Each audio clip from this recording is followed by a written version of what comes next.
বিসমিল্লাহির রহমানির রহিম। প্রথমেই একটু শেয়ার করে নেই, আমার ঠান্ডাজনিত কারণে গলার স্বর ড্যামেজ হয়ে গিয়েছিল। এখন 90% কাভারেজ হওয়ার পথেই। যাই হোক, একটা প্রাকৃতিক পরিবেশ, মুক্ত আবহাওয়ায় ফিশারিজের উপরে মাচাঙ্গি করে লেয়ার খামার গড়েছেন। এই খামারটাই আজকে আপনাদের দেখাতে চলেছি। আমার সাথে থাকবেন ইনশাল্লাহ, দেখাবো, দেখতে থাকুন। এটা একটা ফিশারিজে জায়গা রয়েছে 2 বিঘা।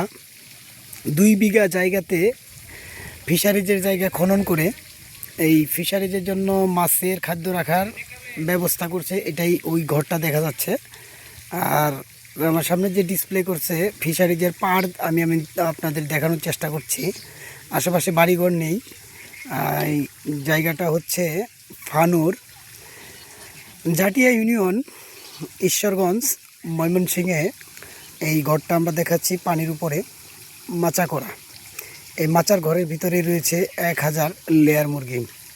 আর পুকুরের পাড়ে খুব সুন্দর আবহাওয়া, সবসময় মৃদু বাতাস বয়। বিদ্যুৎ চলে গেলেও এইখানে কোনো প্রকার গরম বা মুরগি হিট স্ট্রোকের কারণে মারা যায় না। ময়লা অর্থাৎ মুরগির যে বিষটা সেটা পরিষ্কার করতে হয় না। এই পুকুরের মাছ তা খেয়ে নেয়। মলটা মুরগির পাছা থেকে সরাসরি পড়ে পানিতে এবং মাছ তা খেয়ে ফেলে, দুর্গন্ধ হয় না এবং কোনো প্রকার মাছকে অতিরিক্ত খাবারও দিতে হয় না। এই বিষয়ে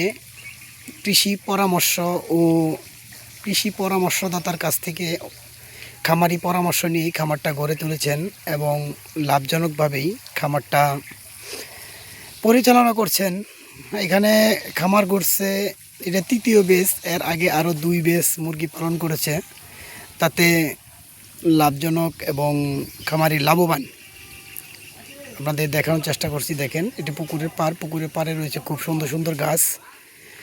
এটা গরমের দিনেও ভালো বাতাস বয়, যদি বিদ্যুৎ না থাকে সেই ক্ষেত্রেও ভালো। দুপুরে, বিকেলে এবং যে কোনো সময় কাজ করার পর একটু বিশ্রাম নিতে অথবা বসে সময় কাটানোর জন্য ক্লান্তি দূর করতেই এই মাচাঙ্গিটা পাচ্ছে। এই মাচাঙ্গিতে আমরাও বসলাম, বৈশা দেখলাম, তাতে বাতাস গায়ে ভালোই লাগে।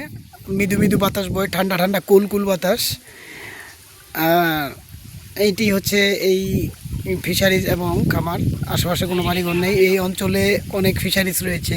ওই সামনে একটু নিচে নেডের ছাউনি দেখা যাচ্ছে, ওটাও একটা ফিশারিজ। আশেপাশে বাড়িঘর নাই বললে চলে। এটা একটা খালের পার। যদি কোনো সময় গ্যাস হওয়ার, এই মুরগির লিটার মাছে যে খায়, যদি কোনো সময় গ্যাস হওয়ার সম্ভাবনা হয়ে থাকে, তখন এইদিকে নিচে পাইপ লাইন রয়েছে, পাইপ লাইন দিয়ে খালের পানিতে মলটা ছেড়ে দেয়, তাতে একদম নিরাপদ এবং গ্যাস মুক্ত হয়ে যায়। ধন্যবাদ। যারা যারা ফিশারিজ করেন তারা এরকম ফিশারিজের উপরে মাচাঙ্গি করে মুরগির ঘর পালন করতে পারেন। তাতে মাছের অতিরিক্ত খাবার দেওয়া থেকে কমে যাবে খরচ। আমাদের ভিডিওটি কার কেমন লাগলো কমেন্ট বক্সের মাধ্যমে জানাবেন। ধন্যবাদ। সকলে সুস্বাস্থ্য ও সুস্থতা কামনায় এখানে বিদায় নিচ্ছি। আসসালামু আলাইকুম।